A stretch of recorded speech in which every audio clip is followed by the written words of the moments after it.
Black Widow? Not yet. Is it worth it? Yes. Do they have it in movie theaters? Because I saw it's on Disney Plus for like $30. Can you see it in the theaters? Yeah, you can see it in theater. I would go see it in theaters just because. You saw it already? Yeah, I've seen it twice. Oh wow, really? Twice. Is that good? It's a solid standalone film. But do they try to, like, one thing that I'm worried about is because I've seen some like commercials is like I don't want it to be like a Fast and Furious thing where it's just like over the top action sequences, like do they just try so hard to be like, all right, she's a female, she's badass, let's have her do all these badass cheesy things because she's badass. Like let's have Black Widow jump out of a helicopter and parachute, land on a motorcycle, and then drive that motorcycle through the city and go on ramps and jumps with explosions behind her while shooting people that are chasing her on other motorcycles because she's a badass female. Like, is it like that? Feminism, man. Feminism. Like I don't care. Like I get it. Like she's badass, definitely. Just don't throw it in my face that she's a female. I feel like throwing it in your face because she's a female is almost more sexist. Like just let her be a badass hero in her own way. You don't need to keep throwing it in my face that she's a badass female. I know she's badass. She's just a badass hero. Let it be. Let it be that. Like, let her actions show her badassery. Yeah. Instead of her actions. Like I don't want to be reminded that she's a female. Like I know she's a female. Like let me just see her badassery. Just I don't want to be like, oh yeah, she's a badass female. I just want to see, oh, she's a badass. Yeah. I won't spoil it. But I will say there are moments where, like you said, there's like something. I mean, it's in a preview. There's a scene where she's like hanging from the side of a helicopter.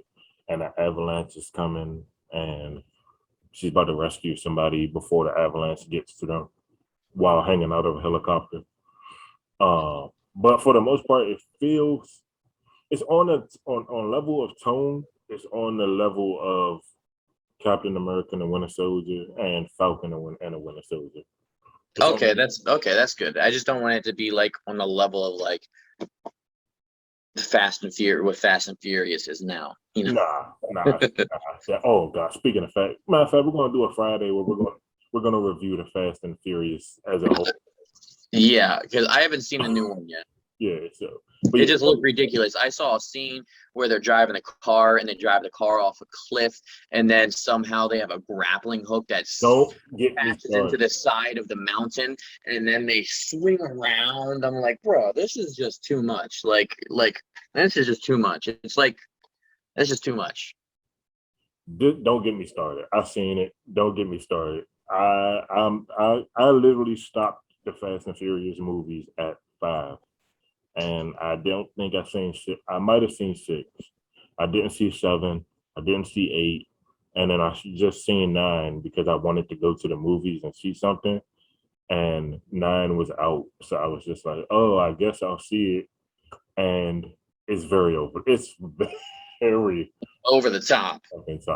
Like I remember the last one I saw was when like Dom was like the bad guy or something like that, or not. He wasn't the bad guy, but they were going after him. Yeah. And they're like in the Arctic, and they're like, someone shoots a goddamn torpedo through the ice, and what's his name? Not Ludacris. Tyrese Gibson. Yeah. And he like gets out of the side of his vehicle and he literally kicks the torpedo to the side. I'm like, bro, like what is this? Yo, and what's funny is in Fast 9, he actually like basically like borderline breaks the fourth wall, and he addresses like some of the wild shit, like over the top shit that they've done. And he's like, how do we survive half of this shit? Right. And there's the same question that you ask yourself when you're watching it. You're like, yo, like, what is this? Like, what is this? What is this? Like, seriously. Yeah, I remember. Like, yeah. Like, I wish there was more. Like, I wish there was more Fast and Furious movies like Tokyo Drift. That is by far my favorite Fast and Furious movie. Yeah, that's up there for me. I That one and Fast Five, the one in Brazil. Those two are my favorite, but Tokyo Drift is my favorite. see. This is why. This is see. You literally named two of my favorite. Those were literally out of my whole saga. Those are probably my two favorites too. Yeah, me too. And Tokyo Drift. Tokyo Drift more so for Han because Han is just Han. Yeah, I love Han. I don't necessarily like The Rock's character because they just try to make him over the top. Like he got hit by a goddamn grenade and got blasted out of a like fucking 10-story building and survived somehow.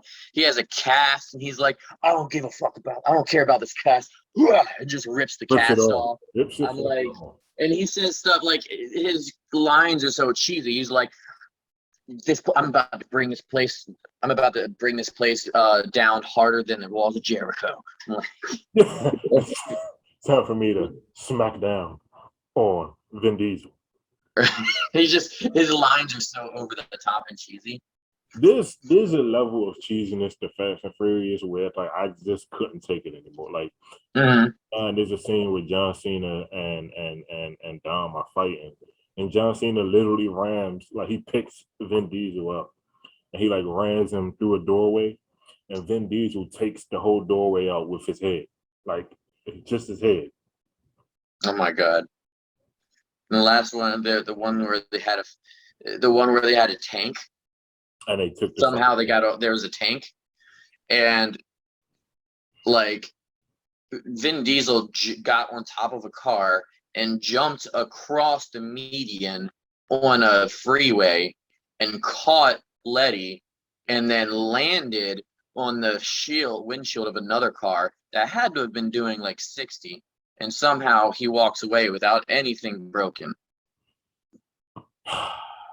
Like it's just like I get it's movies, but and it doesn't always have to be like realistic. Yeah. It doesn't have to be ultra realistic, but I want them to at least try, you know? I want them to at least try. For example, any movie that you watch, if the person gets shot in the head 15 times, they're going to die because that's what logic says. If you get shot in the head 15 times, they die. Well, you know what else logic says? If you jump out of a car doing 60 on the freeway and then land on the windshield of another car doing 60 in the opposite direction, you're going to break some bones. Yeah. You're going to break some bones. Like, I like a level of realism in my movies. I don't like the main character or main characters are damn near fucking invincible and just can withstand like damn near anything. Like, right. I hate that shit. The worst. Go ahead. I hate watching. I hate watching movies where the main character is like getting his ass whooped and he's getting thrown through all types of like fucking barriers and obstacles and like gunfire. He's got shot about like 7 times. He's right. Fucking had a car blown up like less than 10 feet away from him. And he just like flies back and hits a wall, and he gets up and he keeps fighting and he whips everybody's ass all the way up into the main boss. I can't, unless it's like Captain America or something like that. Yeah. But if you're just supposed to be like a cop, like if you're next to a car that explodes and you get thrown against the wall, one, you're gonna have a concussion. You're gonna be out of it. You're gonna be disoriented. Your ears might be ringing. You're not just gonna get up and be like, "Well, that hurt." Yeah. Oh, who's next? Like you're probably gonna have a few broken ribs. It's like an anime. Like I love anime, but like you see anime people like literally like punching each other so hard that they go flying at supersonic speeds into a goddamn mountain, and then they're fine. Like I feel like sometimes like these movies are like that. Like, like I can't stand one thing that I cannot stand. The worst thing for me is when someone is running into gunfire and somehow they don't get hit. I'm telling you, I've been in the army. I know people can fucking shoot.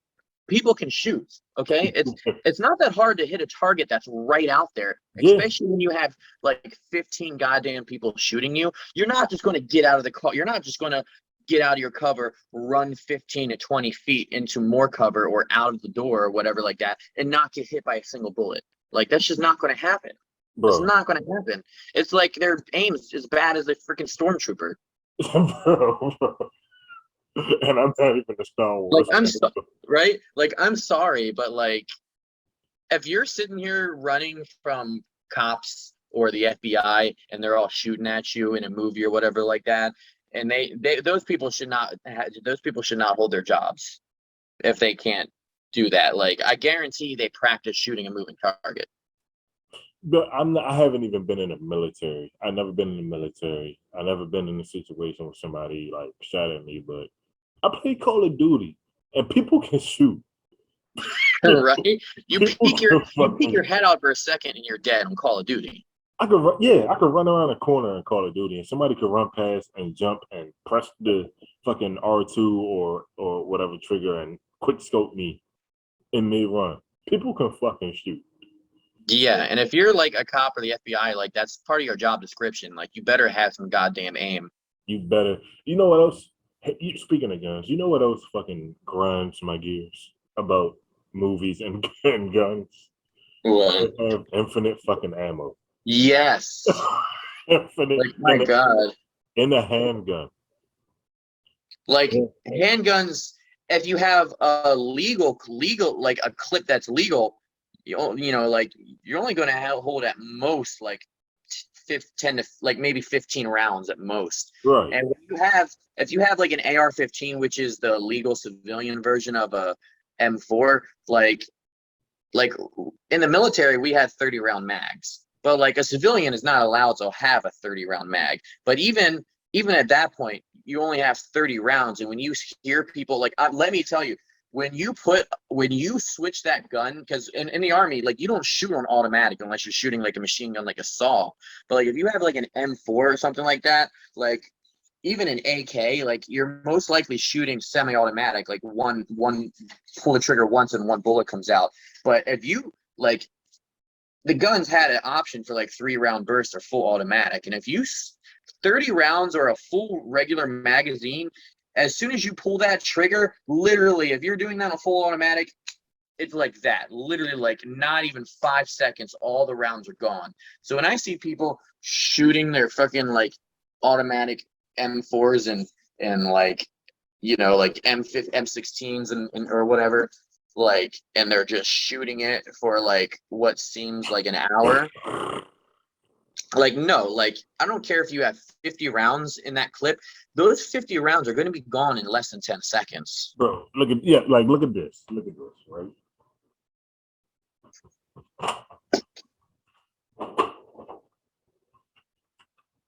This is my standard fucking handgun, right? I hope it's registered. It has a serial number and everything. Oh, okay. I got this, and they just like, look, this is how much it holds, right? Right. And they just pow, pow,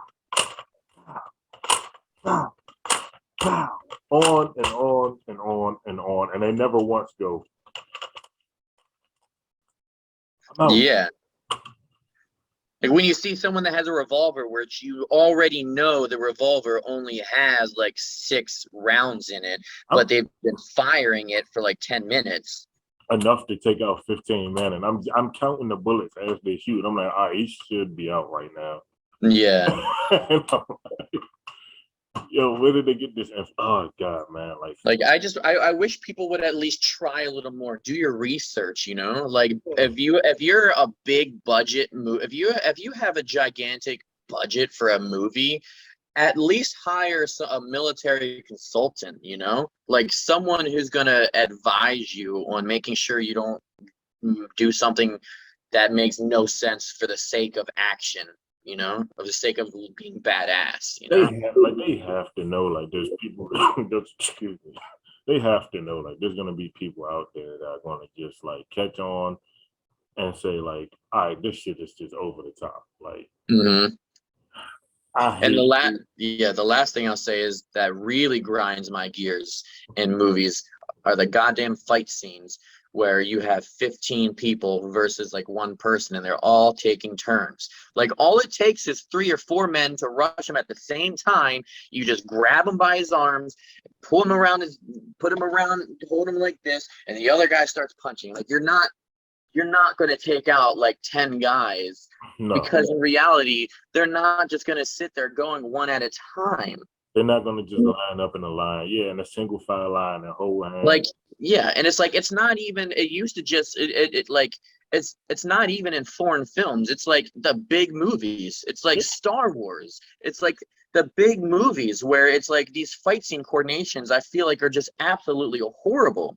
Like they can at least they can do better. They can do like they can do a lot better. The coordination of like everybody, like you said, everybody waiting until it's their turn to get their ass whooped by the main character. Yeah. I think it was the second of the newest Star Wars movie. I forgot what it was called, but it's the one where they like kill Snoke. I'm not even a Star Wars fan, but I want to say it's episode 8. A New Hope. It's episode 8. A New Hope. The last. No. It's one of the newer ones, like the new ones, the new trilogy. It's the second one in the new trilogy. Oh shit! And it's like they kill Snoke, like the supreme leader Snoke, and they're having a fight, and they're fighting the Knights of Ren, and they're supposed to be like trained Jedi because these are supposed to. The Knights of Ren were supposed to be the other people that Luke Skywalker, because like the way it goes is like Kylo Ren was originally one of Luke Skywalker's pupils when he was trying to bring back the Jedi Temple. And when he left, he took the rest of them and like created the Knights of Ren, I believe. So these are people who were like studying how to be, Jedi, or they were studying to be Jedi. And so they had training and stuff. And like literally they have like 5 or 6 of them fighting Kylo and I can't remember her name. Rey. And there's a point where, and I've actually seen video breakdowns on this specific fight where literally one guy, like he gets thrown backwards and he literally, like in the movie, like the guy just sits there for a second and he's just standing there like, what do I do? What do I do? And he's behind Rey. Like, he's behind her. Like, he can just come up and stab her. Like, but he's just sitting there. He literally just stands there for like a good 5 to 10 seconds. Like, what do I do now? Until he gets the cue. Okay, it's my turn. Yeah. Literally waits for her to turn around. And it's just like, just put some effort into it. Stop just making it look badass and actually make it seem a little realistic, Yeah, let it flow like naturally, because we all know nobody's gonna wait their turn. Like, there's 20 of you and like one of them, nobody's gonna wait their turn. Yeah. But that's the issue. Like, reality is not entertaining. Yeah. Reality is not entertaining, because in reality, if you had 4 guys against the main character, it doesn't matter how much training that one main character's got. Like, all it takes is like 4 on 1, like you're done. You're done, yeah. And then that's it for the main character. Yeah, it's mostly just like to move the plot along. Yeah. Because if they whoop the main character's ass like in the first 5 minutes of the movie, and it's like, then pretty much what's the plot now? Because the main character's fucked up. Right. He's either dead or missing an arm. Yeah. So like, what's the plot now? Where do we go from here? Yeah. That's why, like, I've always wanted to, like, if we ever get to the point where we're really, really big and making big movies with like big budgets, I really want to make an effort to make it as realistic as I possibly can while still being entertaining, Like, if we're going to have gun scenes and shooting scenes, I want to be accurate, like how many rounds can this gun actually hold, and make sure that you see the characters reloading, Like, at least, I want to at least make it entertaining while still being kind of realistic. Yeah. One more thing I want to say before I let you go. I hate fight scenes that are like, you can't make out what the fuck is going on. Like, the camera's so fucking shaky and unstable. Like, you don't know what the fuck is going on. Yeah. Like a bunch of jump cuts, and you're like, what the hell even happened? Seriously, like, I hate that shit, bro. Like, it takes me out of it. Yeah, I know exactly what you mean. It's almost like it's like almost like a cop out. Yeah. It's like a fake action scene. And especially when they hype up the character that's fighting, it makes it sound like, oh, he's like the most skilled fighter, or she's like the most badass. And it's like, okay, well, let me see how badass and they are. And then it's like the fights are just like a jumbled mess of like close-ups and shaky cam and dark, or it's like too dark and you can't see what the fuck's going on. Mm-hmm. That shit takes me out of the whole experience. And then I It's don't. like, yeah. It's like, what am I even watching? What? Yeah. At this point, what the hell am I? Well, I could like no. Just no. Yeah, man. I want to talk about that shit some more. I'm actually gonna cut this into like 2 separate videos, Okay, yeah. and like this one could just be like a bonus episode where we just like Talking about what we hate about movies. because